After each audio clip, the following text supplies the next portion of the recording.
Bienvenue à tous dans cette nouvelle vidéo Train Controller version 10, vidéo numéro 8 sur le service sortie. Mais tout d'abord, on va retrouver Jojo, voilà, il est où? Il est là, voilà, bonjour à tous. Ça fait longtemps que je l'avais plus faite celle-là. Bref, donc nouveau service, le service sortie. Au menu de cette vidéo, vous le connaissez maintenant, on aura une introduction, une configuration, une petite démonstration comment on va configurer ce service. Ce service est similaire à la vidéo précédente qui était les embranchements. Donc l'arrivée dans une voie multiple, si on veut bien. Ici maintenant on a une voie multiple et on va en ressortir. Je ne vais pas me lancer dans une démonstration spécifique dans cette vidéo parce que j'ai vu dans la vidéo précédente que c'est pas évident quand on n'a pas une maquette complète, un réseau complet avec des trajets qui fonctionnent un petit peu dans tous les sens pour voir en fait le résultat que ce service peut vraiment apporter. Il y a tellement de priorisation, de priorités, de paramètres qu'on peut mettre dans ce service et celui de la vidéo précédente également, que c'est difficile en fait de simuler un résultat qu'on aimerait démontrer. Du coup, je vais essayer de vous expliquer tout ça, puis vous allez peut-être comprendre pourquoi c'est compliqué. Mais dans tous les cas, on aura vu comment le configurer et en théorie à quoi ça sert. Du coup, ce service sortie, c'est quoi? On l'a dit, une multivoie et on aimerait prioriser, choisir le train qui va en sortir. Simplement ça, donc sortir d'une zone. Et un exemple, c'est par exemple prioriser les trains voyageurs par rapport aux marchandises, ou les trains directs, ou les trains express, les ICN, les TGV, et j'en passe. Et ensuite, on pourra limiter ceci à certains trajets. Ici, on ne pourra pas les limiter à certains trains. Vous le verrez, ça se fait un petit peu dans un autre sens. Pour configurer ce service sortie, il faudra le créer dans le dispatcher et ensuite on devra ici définir les cantons de sortie à gérer. Donc en principe, on va se retrouver ici comme dans ma petite gare cachée avec des cantons qui ont ici un petit icône jaune. Jaune ici que d'un côté parce que c'est unidirectionnel de gauche à droite, mais on pourrait très bien les avoir en bidirectionnel. Sans souci, ça veut simplement dire que ici on va gérer la sortie de ces trois voies dans le sens contre la droite, et si on a du bidirectionnel, ces trois voies vont aussi être gérées contre la gauche. Et on retrouve nos petits chiffres dans les cantons qui sont comme le service embranchement, la priorité en fait de mes cantons, qui peut très bien être à 0 ou tous la même chose, tous à 1000 par exemple de base, si on ne veut pas utiliser cette option de priorisation là. Au niveau de la configuration du service, on retrouve la même chose que la vidéo précédente, dans général une sélection ici qui est un petit peu différente, il y a un peu plus de choses. Vous allez le voir, on va en parler plus tard avec le même principe. Quand c'est noir, quand c'est écrit en noir, c'est que les priorisations, les paramètres sont actifs. Quand ils sont en gris, c'est qu'ils sont désactivés. Et on pourra ici changer la priorité de haut en bas pour changer en fait le niveau de priorité, en sachant que celui qui est tout en haut, c'est toujours ce que le système va regarder en premier avant les autres. Donc ça veut dire qu'il vient d'abord venir ici regarder la priorité des cantons. Si la priorité des cantons est toute la même, par exemple tous à 1000, il va venir regarder la priorité des trains. Et ensuite, il n'y a plus rien dans notre cas ici. Voilà pour ces petits paramètres qu'on verra juste dans le slide suivant. On a ici, comme toujours en standard, des conditions qu'on peut mettre sur notre service. Donc conditionner le fait d'utiliser ce service ou non et le lier à certains trajets. Mais on voit qu'on n'a pas notre onglet train habituel. On a ici une priorité au train. Cette priorité au train, en fait, permettra ici de mettre le même système de priorisation des cantons, mais sur chaque groupe de train, sur chaque véhicule, sur chaque wagon, sur chaque locomotive, sur chaque description de train, et j'en passe. Donc, à nouveau, quelque chose de très, très, très flexible pour ceux qui ont envie de s'amuser. Personnellement, pour moi, c'est peut-être un peu trop, mais c'est vrai qu'il y a certaines choses qui sont intéressantes, notamment des groupes de trains, par rapport au train voyageurs, train marchandises ou des choses comme ça. Donc voilà, on voit ici qu'on aura dans notre liste, ici on a mis 2 éléments avec une priorité de 1000 et de 2000. On a un train marchandise qui a une priorité de 1000 et un train pendulaire ici qui a une priorité de 2000. Du coup, la sélection des priorités, on aura une priorité canton. Donc ici, on va choisir le canton de sortie qui a la plus haute priorité. Donc le plus grand chiffre qu'on aura dans notre canton au niveau du dispatcher. On a la priorité des trains. Donc ici, on va choisir le train qui a la plus grande priorité. Ces 2 options ont la petite coche quantifiée qui permettra ici de définir un ratio. Ben, j'ai corrigé la faute d'orthographe ici, ratio, mais j'ai oublié celle-là. Bravo Joël. Si par exemple on a un train ou un canton à 1000 et puis l'autre à 3000, ben on aura un ratio de 3 contre 1. Donc 3 fois le canton avec la haute priorité va être pris contre 1 contre l'autre. Donc voilà, c'est ce qui permet un petit peu de jouer avec le jeu. Mais voilà, c'est des paramètres et des paramètres. Il n'y a que le test et l'expérience qui peut nous amener ça un petit peu, nous préciser comment ça va fonctionner. Plus ancien, donc le train qui a plus circulé depuis le plus longtemps. Donc ça, je trouve, c'est quelque chose de très intéressant. Ça permet un petit peu de varier les plaisirs et de faire des rotations dans les gares cachées. Longueur, donc choisir le train le plus long. Soit, un choix, je ne sais pas pourquoi, mais c'est une option. Compte, donc le train qui réserve le plus de cantons. Je ne vais pas vous donner plus de précision sur cette option-là. Et ensuite, niveau placard, donc de choisir le train qui est avec le canton le plus proche du canton courant. À nouveau, ça c'est une option pour les armoires murales amovibles. Soit.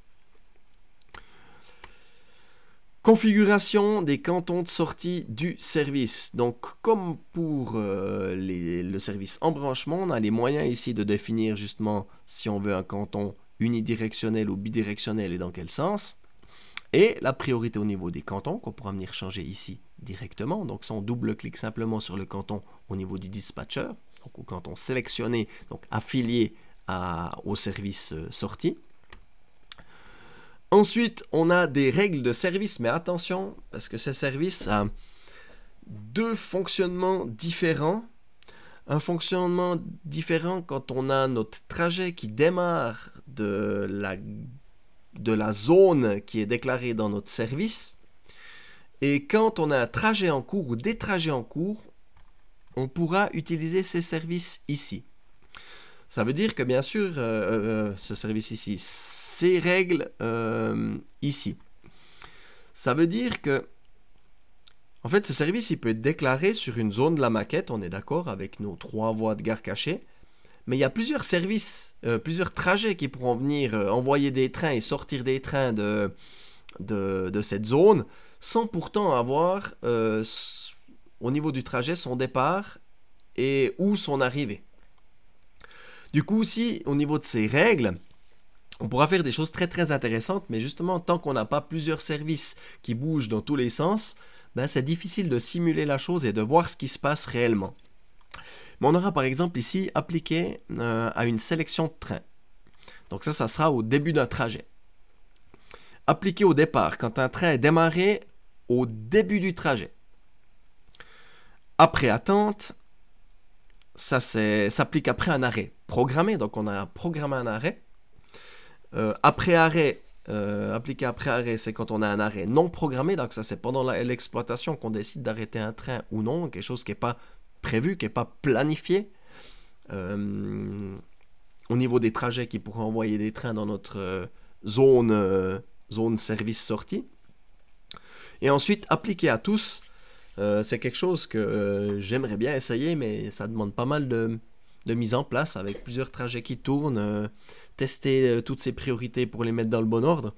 Ça force en fait l'arrêt des trains dans notre zone pour permettre aux autres trains qui sont déjà dans la zone qui auraient une priorité plus grande.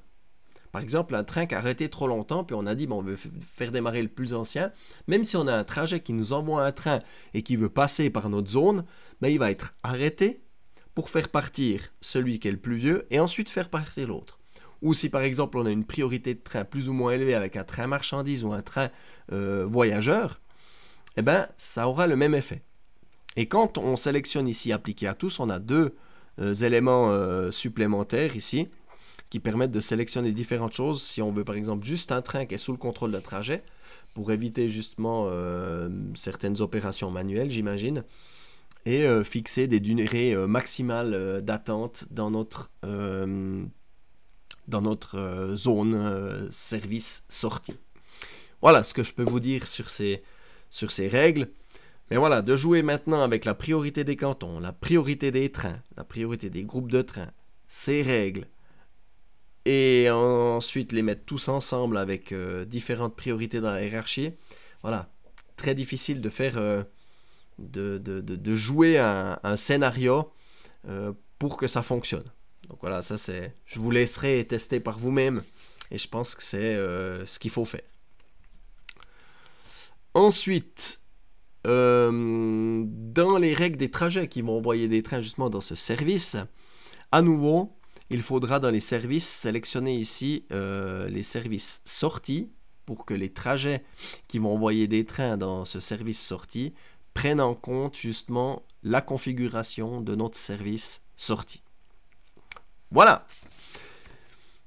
Pas de démonstration de mouvement de train forcément dans cette vidéo, mais on va quand même mettre en place ce service pour voir tout ce que je vous ai dit en théorie au niveau des slides, le voir en live au niveau de Train Controller. Du coup, je viens ici dans mon dispatcher, je viens créer un service sortie que je viens directement nommer sortie. Voilà. Dans ce service, je vais venir ici sélectionner ma petite touche de sélection des cantons. Je viens, comme dans mes slides ici, sélectionner mes 3 cantons que je vais laisser en bidirectionnel. Je vais leur mettre ici des priorités différentes. Par exemple, 1010. On va mettre ici 1005 et 1000. Voilà. Ça veut dire que si je choisis maintenant d'utiliser dans ma configuration de service l'option priorité des cantons, ben on viendra regarder ces éléments ici. Voilà pour la partie configuration au niveau des cantons. À nouveau, on sélectionne, on a besoin ici de sélectionner uniquement des cantons pour que Train Controller, le service de Train Controller, travaille correctement. Je double-clique sur mon service. Et ici, comme on l'a vu, on a la priorité des cantons, priorité des trains, qu'on n'a pas encore vu ce que c'est. Puis on pourrait ici changer la priorité, mettre la priorité des trains avant les cantons, ou inversement, ou dire par exemple, maintenant j'aimerais aussi mettre le plus ancien, et le plus ancien c'est la chose qui m'importe. Voilà. Quand je clique ici sur priorité des cantons, priorité des trains, j'ai ma petite coche quantifiée. Et ce qu'on voit aussi, c'est que par rapport au service en branchement, on a ici un élément rang que je n'ai pas parlé dans la présentation. C'est pour ça que des fois, il faut regarder la vidéo en entier. Il faut laisser des petites options. Qu'est-ce que c'est rang? C'est quelque chose qui est assez intéressant pour faire évoluer le jeu et la gestion. C'est qu'avec toutes ces options, c'est clair, on a énormément d'options à mettre pour gérer des choses comme on le souhaite. Et ensuite, ça va fonctionner comme on le souhaite. Et si on veut amener un petit peu d'éléments aléatoires, ce paramètre nous permet d'amener un petit peu d'aléatoire. Rang, en fait, c'est simplement de choisir aléatoirement entre le nombre de résultats qu'on aura trouvé. Si je m'explique, ici on a priorité quand ton train est plus ancien. Si j'enlève plus ancien, parce que probablement que plus ancien va nous sélectionner qu'un résultat, mais priorité des cantons, comme je l'ai là, c'est la même chose, on va l'enlever. Vu que j'ai des cantons qui ont des priorités différentes, si elles auraient toutes les mêmes, ça serait différent. Mais si maintenant on parle de priorité de train, on pourrait très bien ici avoir des trains avec les mêmes priorités ou qui n'ont pas de priorité. Et on aura plusieurs résultats. En sélectionnant un, il va prendre le premier résultat. En sélectionnant deux, il va chercher un deuxième résultat, il va choisir entre les deux. Trois résultats et choisir entre les deux. Donc il va toujours aller un petit peu plus loin dans la recherche de résultats ici. Et il va ensuite sélectionner, si je mets 2, un des 2 résultats qu'il a trouvé. Ça permet un petit peu de fluidifier le trafic, enfin de mettre un petit peu de piment, comme on dit. Parce qu'avec ces éléments-là, on pourrait très bien se retrouver avec tout d'un coup dans notre service un train marchandises qui arrête avec que des TGV et des trains voyageurs qui arrivent, et en fait notre train marchandise ne pourra jamais partir parce que probablement il sera déjà allé sur un canton qui est peut-être pas prioritaire à la base parce qu'on aura eu un embranchement, un service embranchement qui l'aura mis là, et ensuite probablement que la priorité du train elle sera toujours plus basse que les trains voyageurs et les TGV, et c'est à ça qu'il faut faire un peu attention, c'est qu'en mettant trop de conditions au bout d'un moment il faut être sûr de ce qu'on fait. Au niveau des règles, on les a vues, elles sont ici. Quand j'active celle-là, là, ça m'active les 2 règles en dessous. Donc ça, on ne va pas revenir dessus, je les ai plus ou moins expliquées avant.